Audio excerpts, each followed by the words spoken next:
The 911 call came in at 3:47 p.m. on a Tuesday afternoon.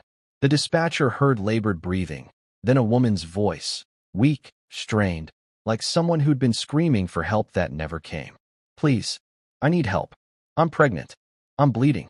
He locked me in the basement. Please send someone before he comes back. 2207 Lakewood Drive. Please hurry. Ma'am, who locked you in? Are you in danger? My husband.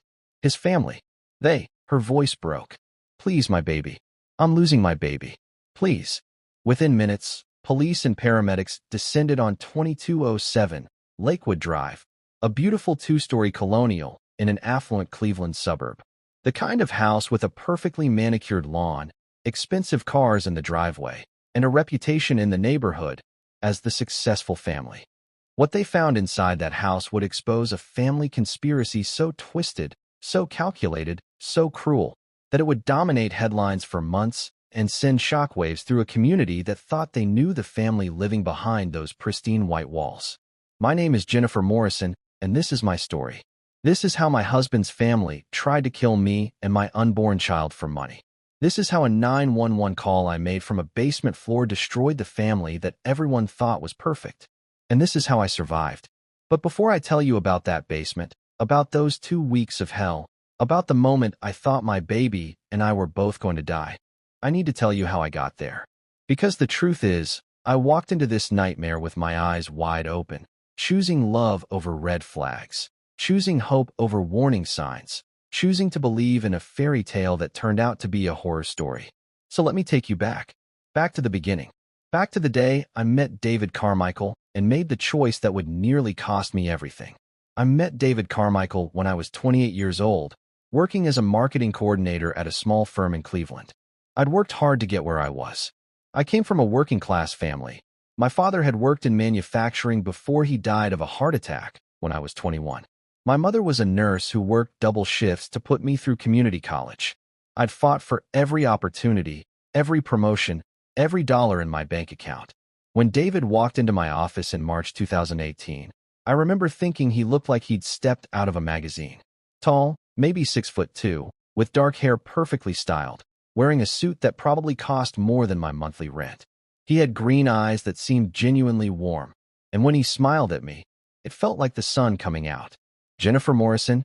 he asked, extending his hand. "I'm David Carmichael. I believe we have a consultation scheduled about marketing services for my family's company." His hand was warm, his grip confident, but not crushing. He smelled expensive, cologne that probably had a French name I couldn't pronounce. "Yes, Mr. Carmichael," I said, trying to sound professional and not like my heart had just done a weird little flip. "Please, have a seat. I've reviewed the information you sent over about Carmichael Properties. Very impressive portfolio. Call me David," he said, sitting down and giving me that smile again. "And thank you. But honestly, I'm not here just for the consultation." My stomach did another little flip. "Oh, I've been asking around about the best marketing coordinator in Cleveland," he said, leaning forward slightly. "Your name came up 3 times in 3 different conversations. People say you're brilliant, creative, and you actually deliver results instead of just promises. So I wanted to meet you myself. See if the rumors were true." I felt myself blushing. "That's very flattering." "It's accurate," he said. "I can tell already. You have that energy, focused, intelligent, hungry. I like people who are hungry. They're the ones who actually make things happen." We talked for an hour about his family's business, a real estate development company that built commercial properties and luxury residential developments. David was the vice president of development, working under his father who'd built the company from nothing 40 years ago. At the end of the consultation, he stood up to leave. "This has been incredibly helpful. I think you're exactly what we need. Can we continue this conversation over dinner? Tomorrow night? I promise it'll be mostly business." "Mostly?" I asked, feeling bold. "Mostly," he confirmed, that smile back again. "But maybe a little bit getting to know the brilliant woman who's going to help take my family's company to the next level." I should have said no. Should have kept it professional. But there was something about David, his confidence, his attention, the way he looked at me like I was the most interesting person he'd met all year. That made me say yes. "Tomorrow night," I agreed. "But let's start with coffee, not dinner. See how that goes first." "Coffee," he agreed. "Tomorrow at 7. I'll text you the address." He did text me. And coffee turned into a 3-hour conversation that turned into dinner. And dinner turned into a weekend in the country. And within a month, we were dating exclusively. David was everything I'd never had: sophisticated, educated, successful, confident. He took me to restaurants I'd never heard of, introduced me to wine I couldn't pronounce, talked about art and architecture and investment strategies. He made me feel like I was part of a world I'd only ever seen from the outside. And he was attentive. He'd text me good morning every day, send flowers to my office just because. Remember little things I'd mentioned in passing, that I loved lilies, that I was afraid of flying, that my favorite movie was The Princess Bride. After 3 months, I was completely in love with him. After 6 months, he proposed. David proposed on a beach in the Bahamas. He'd surprised me with the trip, said he needed a vacation and wanted me to come with him. We stayed at a 5-star resort where the room cost more per night than I made in a week. It should have been a fairy tale. On the 3rd evening, we walked on the beach at sunset. David stopped, turned to me, and got down on one knee in the sand. "Jennifer Morrison," he said, pulling out a ring box. "You are the most incredible woman I've ever met.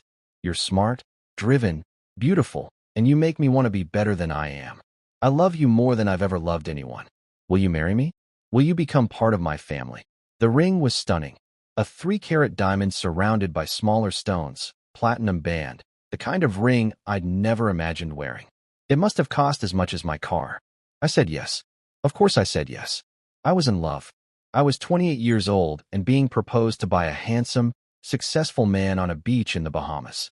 It was everything I'd ever dreamed of. But that night, back in our hotel room, David was on the phone with someone. I was in the bathroom getting ready for bed when I heard his voice, low and tense. "Yes," I proposed. "Yes," she said. "Yes. I know. She's exactly what we need. Young, healthy, good genes. Her mother's a nurse, very healthy family history. Yes, father, I understand the timeline. I'm aware of what's at stake. No, she doesn't suspect anything. She thinks I'm just in love with her." I stood frozen by the bathroom door. What timeline? What was at stake? Doesn't suspect anything? When I came out, David was off the phone, smiling at me like nothing had happened. "Everything okay?" I asked carefully. "Perfect," he said, pulling me into his arms. "I was just telling my father the good news. He's very happy. My whole family is excited to meet you." I wanted to ask about what I'd overheard, but I convinced myself I'd misunderstood, that it was just business talk bleeding into personal life, that I was being paranoid. I should have asked, should have demanded answers, should have recognized that conversation for the warning it was. But I didn't, because I wanted to believe in the fairy tale. The Carmichael family estate was in Shaker Heights, one of Cleveland's wealthiest suburbs. As David drove us up the long circular driveway, I felt my stomach tighten with nervousness. The house was enormous. A Georgian colonial with white columns, manicured lawns that looked like they belonged on a golf course, and a fountain in the center of the circular drive. It looked like something from a movie about rich families. "Don't be nervous," David said, squeezing my hand. "They're going to love you." "Easy for you to say," I muttered. "You grew up in a house with a fountain. And you worked your way up from nothing," David said. "That's actually very impressive to my father. He did the same thing. Started with nothing, built everything from scratch. He respects people who work hard." That made me feel slightly better, until we walked inside and I met the family. Richard Carmichael was 72 years old, but looked 60. Tall, distinguished, with silver hair and the kind of presence that made you automatically stand up straighter. He was wearing slacks and a button-down shirt even though it was Saturday afternoon, and he looked at me with eyes that seemed to catalog everything: my Target dress, my department store shoes, my nervous smile. "Jennifer," he said, not extending a hand, just nodding. "David has told us about you. Please, come in." We're gathering in the formal living room. The formal living room was bigger than my entire apartment. High ceilings, antique furniture, oil paintings that looked expensive, and a chandelier that probably cost more than my annual salary. Catherine Carmichael was sitting on a cream-colored sofa that looked like sitting on it might constitute a crime. She was elegant in that way only rich women seem to manage. Perfectly coiffed blonde hair, tasteful jewelry, a silk blouse and slacks that probably had designer labels. She smiled at me, but it didn't reach her eyes. "Jennifer, how lovely to finally meet you," she said, her voice cultured and smooth. David has been quite secretive about you. We were beginning to wonder if you actually existed." "I exist," I said, trying to match her smile. "Thank you so much for having me." Robert Carmichael, David's older brother, was 35 and looked like a more serious version of David. Same dark hair, same build, but with an edge of calculation that David didn't have. He stood up to shake my hand. "Welcome," he said. "I'm Robert. This is my wife, Amanda." Amanda was petite, blonde, beautiful in a fragile way. She looked like she wanted to disappear into the furniture. When she shook my hand, she held it a second too long and whispered, "Be careful." I didn't have time to process that because Richard was speaking again. "Shall we sit? Catherine has prepared refreshments, and we have quite a bit to discuss." We sat. Catherine poured tea from a china set that was probably older than I was. David sat beside me, his hand on my knee. Comforting or controlling, I couldn't tell which. Richard studied me for a long moment before speaking. "So, Jennifer, David tells us you work in marketing at a small firm in Cleveland." "Yes, sir. I've been there for 3 years. Before that, I worked my way through college." "Community college?" "Yes," Richard said. It wasn't a question. "And your family?" "David mentioned your father passed away. I'm sorry for your loss." "What did he do?" "He worked in manufacturing," I said, feeling defensive already. "He was a line supervisor at a factory before he died." "Blue collar," Richard said, as if cataloging a fact. "And your mother?" "She's a nurse. She works at MetroHealth." "Admirable professions," Catherine said, though her tone suggested they were anything but. "Very practical." There was a silence that felt loaded. Then Richard leaned forward. "Jennifer, I'll be direct because that's how I do business. My son wishes to marry you. This family has certain standards, certain expectations, certain requirements for anyone who joins our family. I need to understand what you bring to this union besides affection." I felt my face flush. "I'm sorry, what?" "Father," David said, a warning in his voice. "No, it's a fair question," Richard continued. "This family has worked very hard for multiple generations to build what we have. When someone marries into this family, they become part of that legacy. They become responsible for maintaining and continuing it. So I need to know, what are your qualifications for being a Carmichael?" I opened my mouth, closed it, opened it again. I love your son. I'm educated, I work hard, I'm honest." "Those are all lovely personal qualities," Catherine interrupted. "But Richard is asking about practical qualifications. Can you host dinners for business associates? Can you represent this family in society? Can you produce healthy heirs to continue the Carmichael line?" I felt like I'd been slapped. "Did you just ask me if I can have children?" "It's a reasonable question," Richard said calmly. "This family's legacy depends on the next generation. We need to know you're capable." David stood up abruptly. "This is inappropriate. Jennifer is my fiancée, not a broodmare you're evaluating for purchase." "Sit down, David," Richard said, his voice hard. "And you, Jennifer, need to understand something. This family doesn't operate on love and good intentions. We operate on results. If you marry my son, you will be expected to produce results. Do you understand?" I looked at David. He was standing, jaw clenched, but he didn't tell his father to stop. Didn't tell him he was out of line. Didn't defend me beyond that one statement. Amanda cleared her throat quietly. "I think we should all take a breath. I don't remember asking for your input." "Amanda," Catherine said coldly. Amanda's face went red, and she looked down at her hands. I stood up. "I think I need some air." "Jennifer," David started.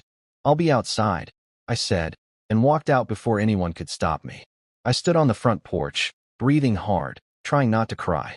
What the hell had I just walked into?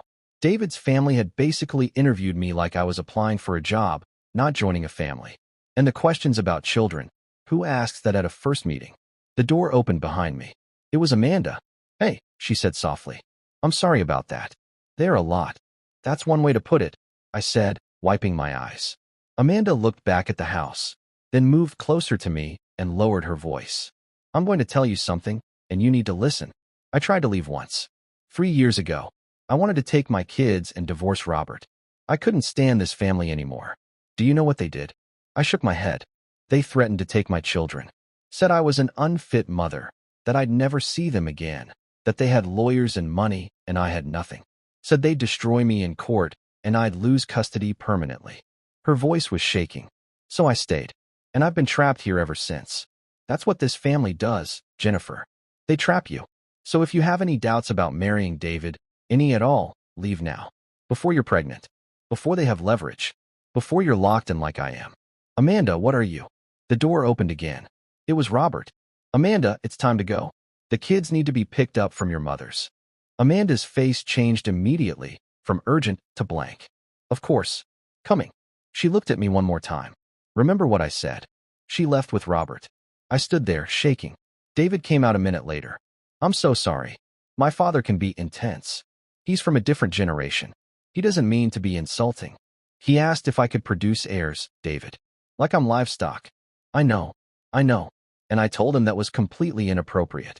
David put his hands on my shoulders. But please don't let one awkward meeting ruin what we have. My family is difficult, but they're important to me. And once they get to know you, once they see how incredible you are, they'll come around. I promise. I wanted to believe him. I wanted the fairy tale back. Okay, I said. Okay. But David, if your family ever talks to me like that again.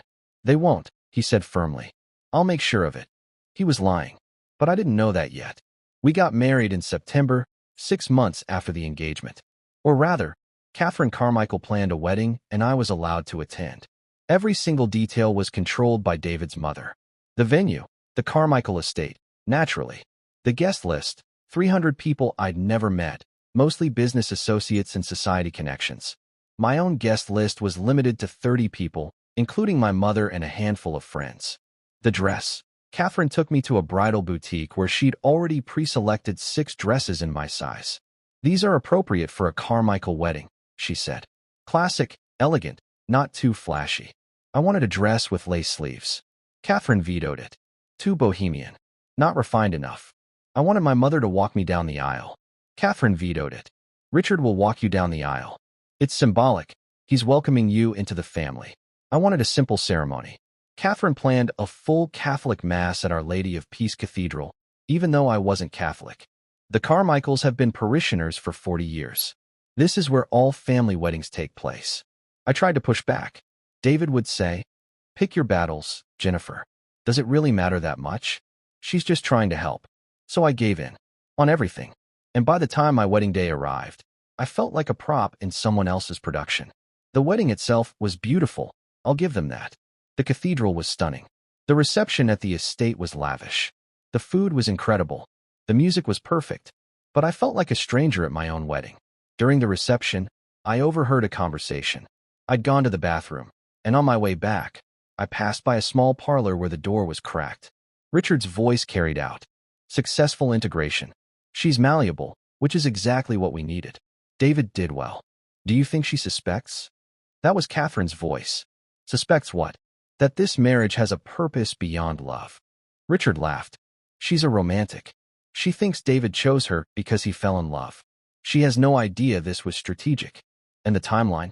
Another man's voice, maybe Dr. Harrison, the family physician who'd been at the wedding. We need her pregnant within 6 months, Richard said. I'm 72. My heart isn't what it used to be. We need to ensure the inheritance structure is in place before I die, and that requires an heir. And if she doesn't get pregnant quickly enough? Catherine asked. Then we'll have to take more direct measures, Richard said. But I don't think that will be necessary. David knows what's at stake. I stood frozen in the hallway. Strategic marriage. Timeline. Direct measures. What the hell had I married into? I wanted to run. Wanted to leave right then. But I was in a wedding dress, surrounded by 300 people, legally married to David Carmichael as of 3 hours ago. So I went back to the reception, smiled, danced, cut the cake, played my part. But inside, I was screaming. We honeymooned in Italy, 2 weeks in Tuscany, staying in a villa that had been in someone's family for generations. It should have been romantic. Instead, it was when David finally told me the truth. We were in bed on our 3rd night there. David had been drinking wine, more than usual. He was lying beside me, staring at the ceiling. I need to tell you something, he said finally. My stomach dropped. Okay. My father is dying. I sat up. What? He had a heart attack last year. Before I met you. The doctors gave him maybe 5 years. Maybe less. His heart is failing. David rubbed his face. And because of that, he's been working on his estate planning, making sure everything is set up before he dies. I'm sorry, I said, though I wasn't sure I meant it. That must be really hard for your family. It is, especially because of the will. The will. David sat up too, not looking at me. My father's estate is worth about $80 million. The company, the properties, investments, everything. And he's decided to split it between Robert and me, but not equally. Why not equally? Because Robert has children. 2 sons who carry the Carmichael name. I don't have children yet. And my father believes that whoever contributes to the family legacy, whoever produces the next generation, deserves a larger share. I was starting to understand. So Robert gets more because he has kids. Robert gets 60%. I get 30%. My mother gets the estate and a trust fund. That's the current will structure. That seems unfair. It is unfair, David said, and now he looked at me. But my father said there's a condition that could change it. If I have a child, a legitimate heir, before he dies, the split becomes equal. Robert and I would each get 45%. That's an extra $12 million, Jennifer. $12 million. The pieces started clicking into place. The rushed courtship, the quick proposal, the family's obsession with whether I could produce heirs. You married me to have a baby, I said slowly. For the inheritance. No, David grabbed my hands. No, I married you because I love you. I do love you. But I'd be lying if I said the inheritance wasn't part of my thinking. My father is dying, Jennifer. I have maybe 3 years to have a child, or I lose $12 million. Can you understand the pressure I'm under? So this whole time, I love you, David insisted. I chose you specifically because I love you. But yes, the timeline matters. And I need you to understand how important this is. Not just for me, but for us. For our future. $12 million, Jennifer. Think about what that means. Financial security for the rest of our lives. For our children's lives. For generations. I pulled my hands away. You lied to me. I didn't lie. I just didn't tell you everything. That's the same thing. I stood up, wrapping the sheet around me. Your whole family interrogated me about having children, and you let me think they were just being invasive. But they were checking my qualifications for a breeding program. Don't call it that. What else would you call it? You married me on a timeline to produce a baby for money. I married you because I love you, and because, yes, I need to have a child soon. David stood up too, his voice rising. Why are you acting like this is some horrible thing? We were going to have children eventually anyway. Why not now? Why not secure our financial future while we're at it? Because you didn't give me a choice. You manipulated me into this. I gave you a choice, David said coldly. You said yes when I proposed. You said yes in front of 300 people at the cathedral. You're my wife now, Jennifer. And wives support their husbands. Wives help their husbands succeed. That's what marriage is. That's not what marriage is. It is in my family, David interrupted. And you married into my family. So you need to decide right now, are you going to help me, or are you going to fight me? Because if you fight me, this is going to be a very unhappy marriage. I stared at him. This wasn't the man I'd fallen in love with. Or maybe it was, and I'd just been too blind to see it. I need some air, I said. Jennifer, I need some air, I repeated, and walked out onto the villa's balcony. I stood there for an hour, looking at the Tuscan countryside, trying to figure out what to do. I could leave, get an annulment, go back to my life. But David's words echoed. You're my wife now. We were legally married. My name was legally Jennifer Carmichael. I'd given up my apartment to move into David's condo. I quit my job because David said his wife didn't need to work. I'd given up everything to marry him. And leaving now meant starting over with nothing. So I made a choice. I decided to stay. Decided to try to make it work. Decided to believe that David loved me, even if the marriage had started with lies. That was my biggest mistake. We got home from Italy and immediately started trying to have a baby. Or rather, David became obsessed with getting me pregnant as quickly as possible. He bought ovulation kits, scheduled sex around my fertile windows, made me track my cycle in an app he could access, had me take prenatal vitamins even before I was pregnant. We need to maximize our chances, he said. We're on a timeline. The first month I wasn't pregnant. David was disappointed but optimistic. It takes time. We'll keep trying. The second month I wasn't pregnant. David was frustrated. Maybe you should see a doctor. Make sure everything's working correctly. It's only been 2 months. 2 months we don't have to waste, David snapped. My father could have another heart attack tomorrow. We need this to happen now. The third month I wasn't pregnant. David made an appointment for me with Dr. Harrison, the family physician. I don't need a fertility doctor after 3 months. You need to be examined, David insisted. We need to know if there's a problem. Dr. Harrison was in his 70s, old school, and clearly more loyal to Richard Carmichael than to medical ethics. He did an exam that felt invasive and unnecessary. Everything appears normal, he told David. Not me, David, after the exam. She should be able to conceive. Sometimes it just takes time. How much time? David asked. Could be a few months, could be a year. Every woman is different. A year. David's face went pale. We don't have a year. Then perhaps you need to increase attempts, Dr. Harrison said clinically. Multiple times a day during her fertile window. That will maximize probability. They were talking about me like I wasn't in the room. Like I was livestock being bred. That month, David insisted on having sex 3 times a day during my fertile window. Morning, afternoon, night. It stopped being about intimacy or love. It was mechanical, transactional, and I let it happen because I convinced myself this was just a phase. That once I got pregnant, things would go back to normal. That David would be the man I'd fallen in love with again.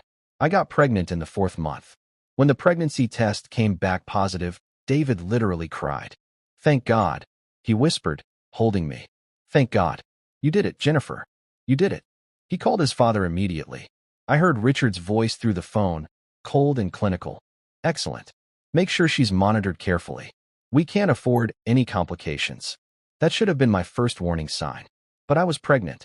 I was happy. I thought this meant everything would be okay. For the first trimester, David was attentive. He'd bring me crackers for morning sickness, rub my feet when they swelled, read pregnancy books obsessively. But he was also controlling. He insisted I stop working entirely. Too much stress for the baby. He wanted me to see only Dr. Harrison, not the younger OB-GYN I'd preferred. He monitored what I ate, drank, did. I'm just trying to keep you healthy, he'd say when I protested. Is that so wrong? At 12 weeks, Dr. Harrison did an ultrasound. The baby was healthy. Everything looked good. Richard and Catherine attended the appointment, without being invited. We need to ensure the pregnancy is progressing properly, Catherine said, as if that explained why they were in the exam room while I had my feet in stirrups. At 16 weeks, David suggested we move into the Carmichael estate. Just temporarily, he said, until after the baby is born. My mother can help with the pregnancy, and we'd save money on rent. I don't want to live with your parents. It's a huge house. We'd have our own wing. You'd barely see them. And think about it. You're not working. Money is tight until the inheritance comes through, and having help during the pregnancy would be good for you. For the baby. He wore me down. I was exhausted from pregnancy, worried about money, and David made it sound so reasonable. We moved into the Carmichael estate at 18 weeks pregnant. That's when I realized I'd walked into a trap. The Carmichael estate had a separate wing with 3 bedrooms, a sitting room, and a private bathroom. It should have felt like luxury. Instead, it felt like being watched. Catherine was everywhere. She'd knock on our door at 7 a.m. to check on me. She'd critique what I ate at breakfast. That's too much sugar for the baby. She'd insist on coming to all my doctor's appointments. She'd dictate my schedule. You should rest now. You should walk now. You should eat now. She's just trying to help, David would say whenever I complained. Richard would observe me at family dinners like I was a science experiment. You're showing early. That's good. Means the baby is growing well. Strong Carmichael genes. I tried to leave the estate on my own. The first time, I wanted to visit my mother. Catherine intercepted me at the door. Where are you going? To see my mother. Does David know? I don't need David's permission to see my own mother. Catherine's smile was cold. Of course not, dear. But you should be resting, not driving around the city. Your blood pressure has been elevated. It's not safe for the baby. My blood pressure is fine. Dr. Harrison noted concerns at your last appointment. I really think you should stay home. For the baby's sake. She didn't move from the door. I stared at her. Are you preventing me from leaving? I'm protecting my grandchild, Catherine said. Which someone needs to do, since you seem determined to take unnecessary risks. I called my mother from my room later. The phone rang and rang. When I checked my cell phone, I realized I had no service. When I checked the landline later that night, the line was dead. Oh, we're having phone issues, Catherine said when I mentioned it. The technician is coming next week. The technician never came. At 24 weeks pregnant, I tried to confront David. I need to leave this house. Your parents are controlling everything I do.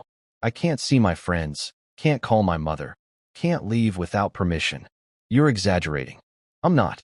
Your mother monitors every move I make. Your father looks at me like I'm a broodmare. I feel like a prisoner. David's jaw tightened. You're not a prisoner. You're being taken care of. Do you know how lucky you are? Most women would kill to have a family like mine supporting them through pregnancy. Supporting me? They're controlling me. They're ensuring you and the baby stay healthy. David's voice rose. Which is more than you seem to be doing. You complain about everything. You don't appreciate the help you're getting, and frankly, Jennifer, I'm getting tired of your ingratitude. Ingratitude? Yes. My family has welcomed you, given you a place to live, made sure you have the best medical care, and all you do is complain. Maybe if you showed some appreciation, you'd feel less oppressed. I stared at him. Who are you? You're not the man I married. I'm the man trying to take care of his pregnant wife, David said coldly. And if you can't see that, maybe the problem isn't me. Maybe it's you. He left. I sat in our bedroom and cried. That night, I tried the door. It was locked from the outside. At 26 weeks pregnant, I found the documents. I'd been looking for my prenatal vitamins. Catherine had reorganized the bathroom, and I couldn't find anything. I opened what I thought was the medicine cabinet, but was actually a small storage closet. Inside was a file folder labeled Jennifer, Pregnancy Management Protocol. My hands shook as I opened it. Inside were medical documents I'd never seen. Notes from Dr. Harrison detailing every appointment, but written like a livestock breeding report. Subject shows good weight gain. Fetal development within normal parameters. Subject is compliant with medication regimen. Subject, not patient. Subject. There were lab results I didn't recognize, tests I didn't remember having. Blood work, urine samples, all labeled with dates and marked normal or within acceptable range. And then I found the contract. It was dated 2 weeks before David proposed to me. Signed by David and Richard. Pregnancy Incentive Agreement was the heading. The contract outlined the terms. David would receive an additional $12 million from Richard's estate upon the birth of a healthy, legitimate heir. The pregnancy must occur within 1 year of marriage. The child must be delivered under family medical supervision and raised according to Carmichael family standards. There was a clause about subject selection. That's how they referred to me. Subject selection. The contract specified criteria. Age 25 to 30, proven fertility capability, no significant genetic health issues, limited family connections to minimize external interference. Limited family connections. They'd chosen me because I was isolated. Because my father was dead and my mother was just a working-class nurse who they knew wouldn't have resources to fight them. I kept reading, hands shaking. Another clause. In the event the subject proves difficult to manage, secondary measures may be implemented including, but not limited to, restricted movement, controlled environment, supervised medical intervention. They'd planned this. All of it. The courtship, the proposal, the pregnancy. I wasn't David's wife. I was an incubator they'd purchased with a marriage license. I heard footsteps in the hallway. I shoved the documents back into the folder, back into the closet, and climbed back into bed just as David walked in. There you are, he said. Mother has dinner ready. She made that soup you like. I looked at my husband, the man who'd signed a contract treating me like livestock, and felt something inside me break. I'll be right down, I said. That night, I started planning my escape. At 28 weeks pregnant, I tried to run. I'd been planning it for 2 weeks. Watching patterns, noting when the house was least supervised, saving small amounts of cash whenever David left money lying around, finding where they'd hidden my phone. On a Tuesday morning, everyone was supposed to be out.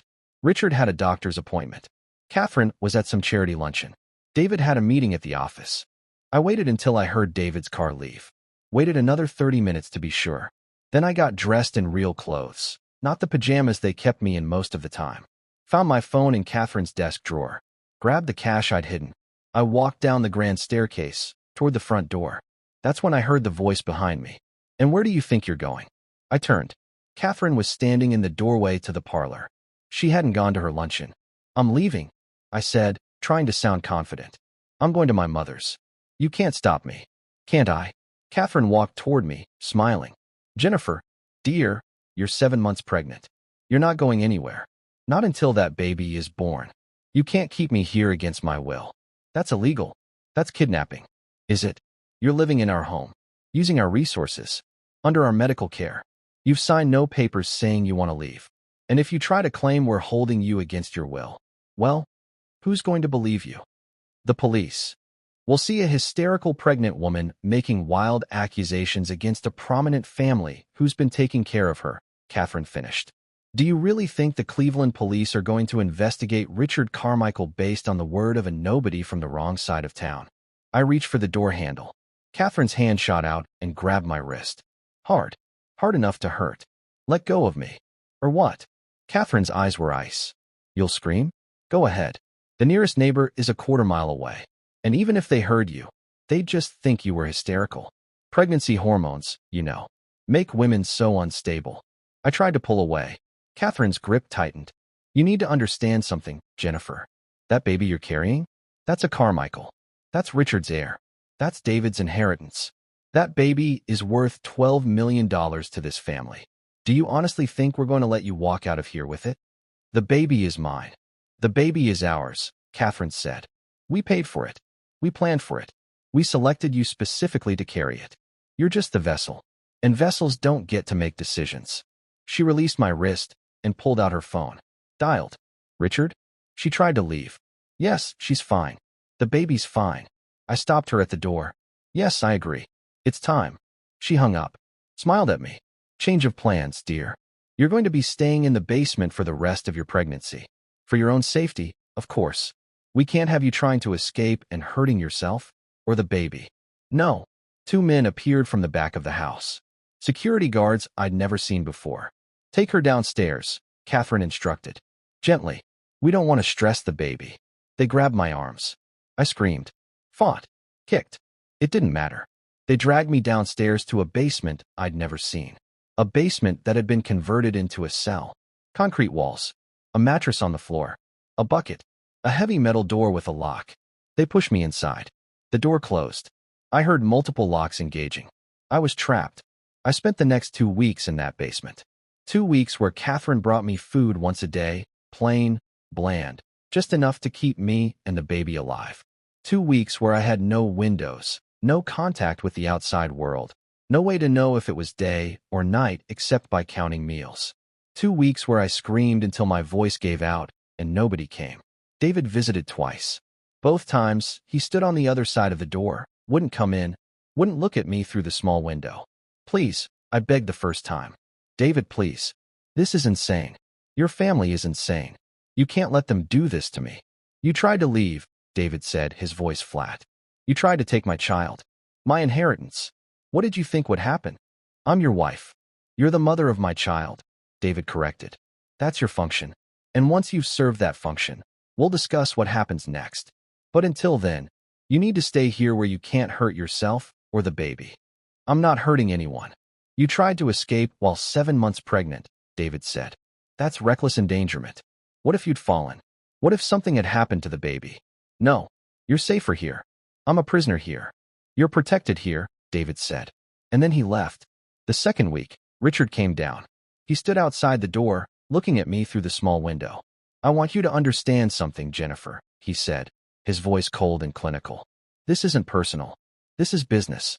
You are carrying an asset worth $12 million to this family. Possibly more, depending on how the estate settles. We have invested significantly in you. The marriage, the housing, the medical care. And we will protect that investment. I'm a human being. You're a vessel, Richard interrupted. A means to an end. And once you deliver that baby, you will be compensated appropriately and sent on your way. But until then, you will stay exactly where we tell you to stay. You can't get away with this. We already have, Richard said. You've been missing from your job for 8 months. Not that you had much of a career to begin with. Your mother thinks you're on bed rest for a high-risk pregnancy and that we're taking excellent care of you. Your friends haven't heard from you in months and assume you're just busy being pregnant. Nobody is looking for you, Jennifer. Nobody even knows you need help. He was right. And that's what terrified me most. At 29 weeks, I started having contractions. They weren't regular, just occasional tightening that the pregnancy books had warned me about. Braxton Hicks contractions, practice contractions. But in that basement, with no medical care, No way to know what was normal and what wasn't. Every contraction felt like disaster. I rang the bell they'd given me, a literal bell, like I was livestock, to signal I needed something. Nobody came. I rang it again and again.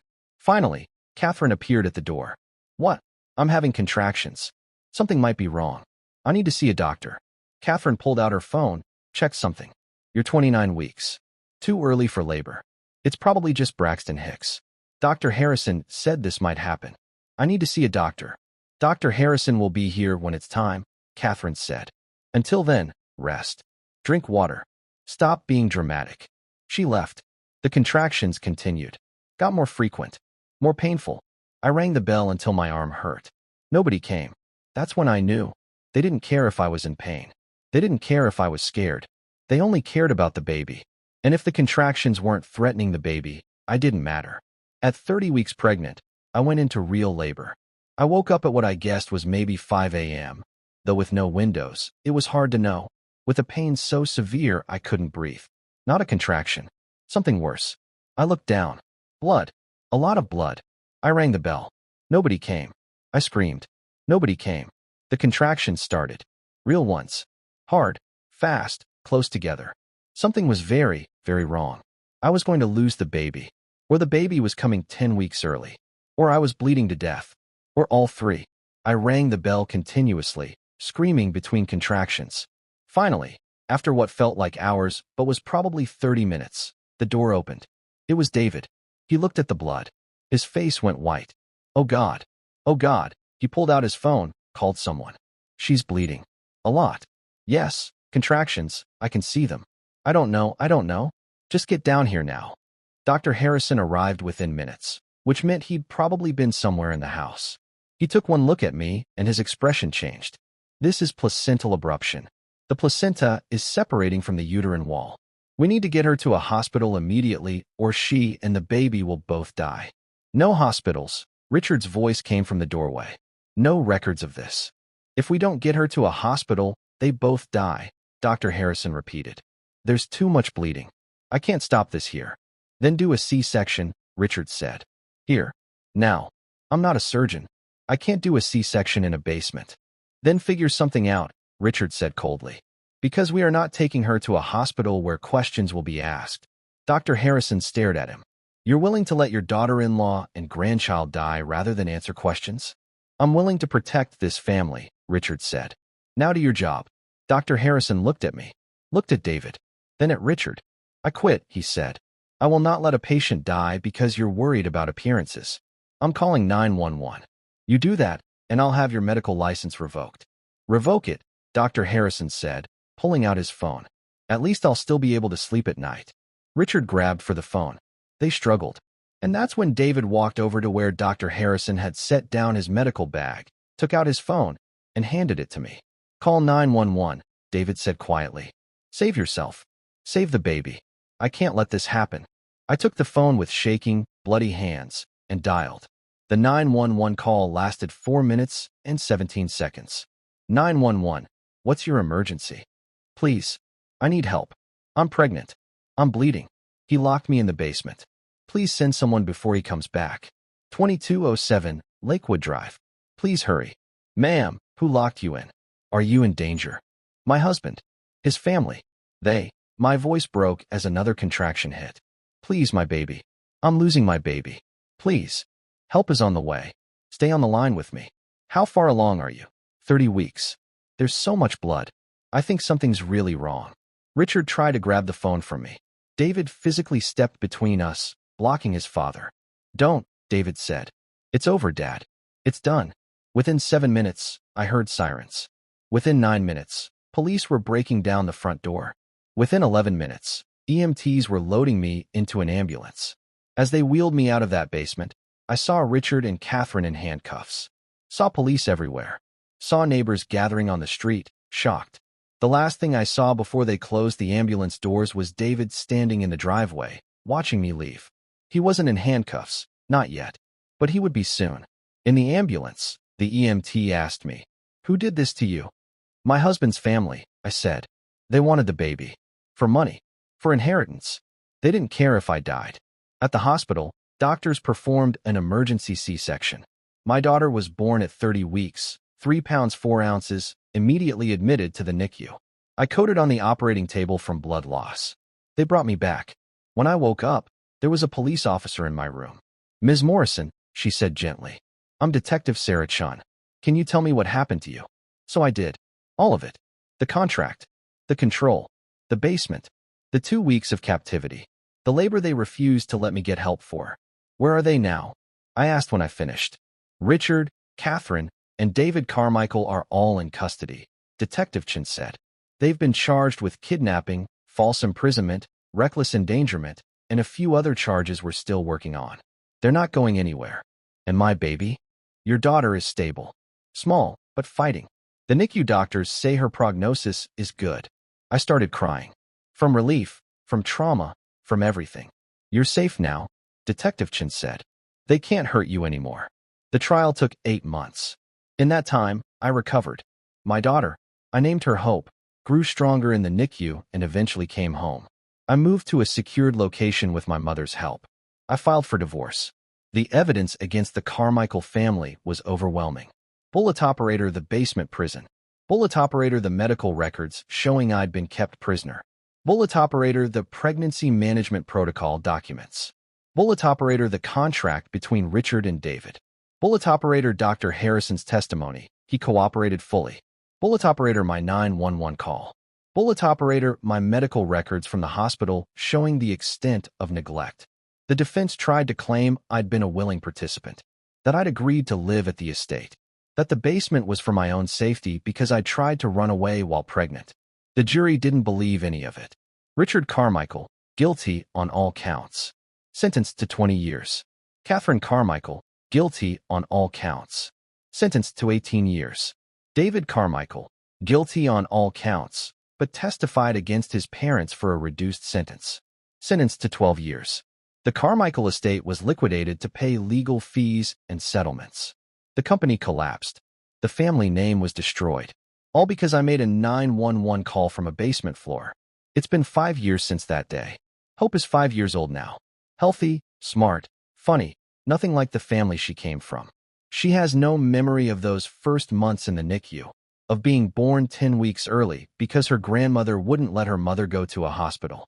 I'm remarried to a good man named Marcus who treats me with respect and kindness, who knows my story and doesn't try to control me, who loves Hope like his own. We live in a different state now. I finished my college degree. I work as a victim advocate, helping other women who've experienced domestic violence and family abuse.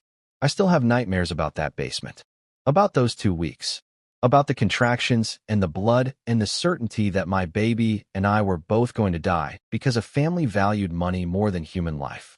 But I survived. I made that call. I saved myself and my daughter.